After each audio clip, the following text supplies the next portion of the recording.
so first of all, we're going to start off by saying this is neither a recommendation to buy or sell any kind of securities. This is just talking about the market in general.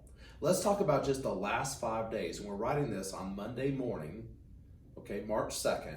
So the last 5 days, all major U.S. stock market indices declined somewhere between 10.5% to 12.5%.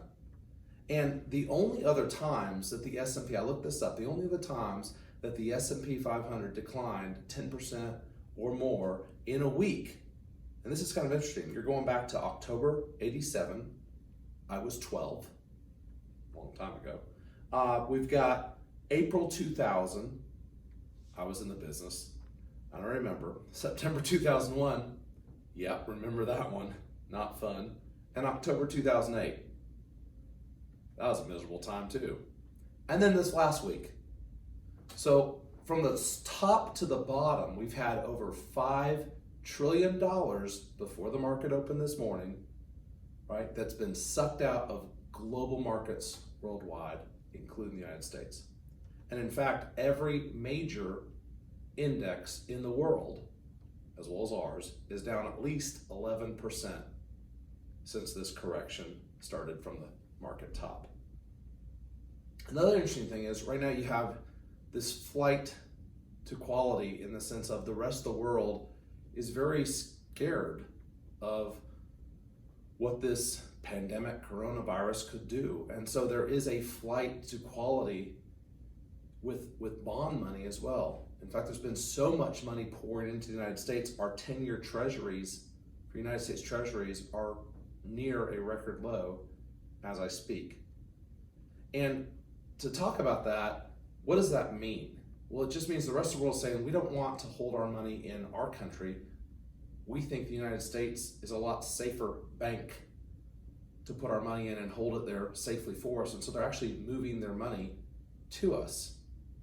Now, as they do that though, our bond yields are going down. And as our bond yields going down, there's electronic trading systems out there that when they see these low bond yields, they think this must mean that we're going into recession.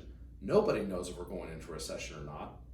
But the fact that everybody wants to buy so much of our 10-year US treasuries signifies to the computer that, gosh, we need to sell stocks because we're going into recession. And so many of the sellers that we've seen in the last week aren't necessarily people, they're machine programs that are written that simply go off the direction of the bond yield. Now, why is that important? Well, the reason it's important is this, is for years, we've been talking to clients about the fact that, way back in like maybe 2015, I believe, we had a flash crash. Whether 14, 15, 16, but had one. And the market in one day just dropped a quick, 1,100 points. And I remember seeing that happen and thinking, this is going to happen again and again and again the rest of our lives. And we're going to sometimes be able to point the blame and say, oh, it's because of the coronavirus or whatnot. But as this happens again and again and again, the problem we're going to get into is that the computers are actually running the show, not people. Now, as these levels change, it's entirely possible. What we're seeing this morning is the markets are now rallying. Why are they rallying? Well, the 10-year bond treasury yield just backed off a little bit.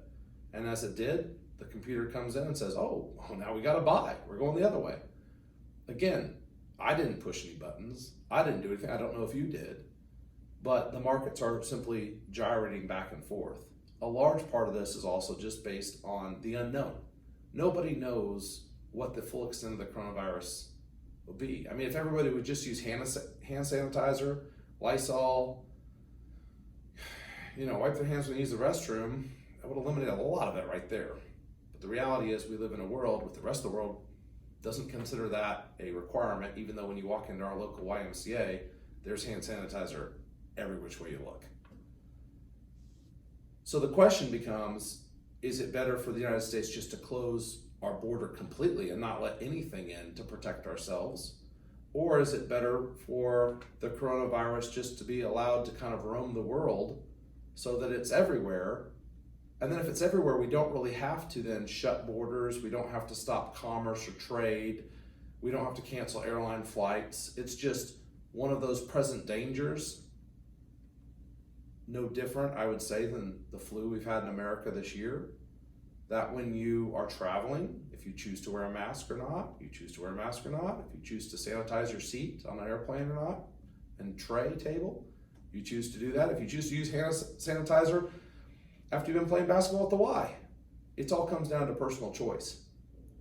So it'll be interesting to me, just from a spectator of this, to see how this virus plays out throughout the world and also how it impacts our trade. But in my mind, it would be better to have it everywhere than only in certain parts of the world, because at least that would allow trade and commerce to continue. So bottom line is this: is it a good time to buy or sell stocks? I have no idea. Anybody that tells you any different doesn't. I'm not going to get into what we're doing for our client portfolios, because that would make it a recommendation one way or the other. But I will just say, if you could use Lysol, Clorox wipes, sanitize, wash your hands after using the restroom, or if you're at the YMCA, just wash your hands, people. Wash your hands. And if you sneeze, sneeze into your elbow. That will take care of about 80-90% of the problems that we have out there right now. Until next time.